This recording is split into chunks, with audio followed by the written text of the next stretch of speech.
Praise the Lord. The day of my surgery, the enemy started attacking me a little bit in the head, and I'm a kind of person, it takes a lot to scare me.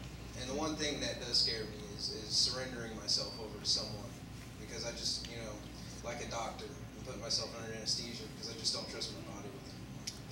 But the one thing is I was walking, I got out of the car and I started walking down the street, and I said, Mom, I'm walking home. I said, I can't do it.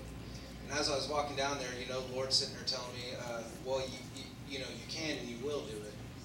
And I was like, well, I don't know about that. I said, I'm going home, and here came Grandma around the corner, and she cut me off up at the going towards home, and something just told me just to get in the car and don't even, don't argue, just get in there, listen to what she has to say. So I get in there, and she's like, well, I got Brother Lonnie Rhodes on the phone. And I was like, uh-oh. I was like, oh no. So I talked to Brother Lonnie Rhodes, and it cheered me up right away.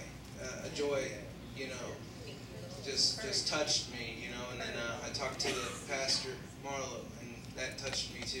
It was like the Lord was telling me, hey, I'm giving you confirmation here, that everything's going to be all right. I got everything taken care of. Yeah, you're a little nervous, but it's going to be okay. You ain't got nothing to worry about, Tyler.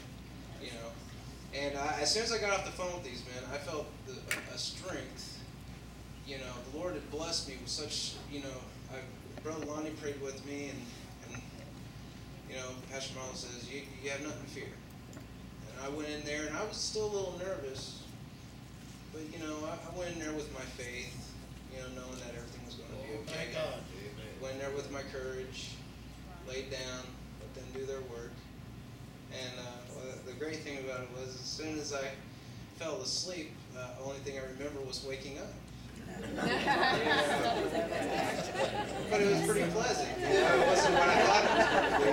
So I was just like, wow, no big deal, And it's funny how, when you let the enemy get in your head, really play with your mind. So the best thing you need to do is, just, look at, calling the Lord, let him throw up that wall, so the enemy can't attack you.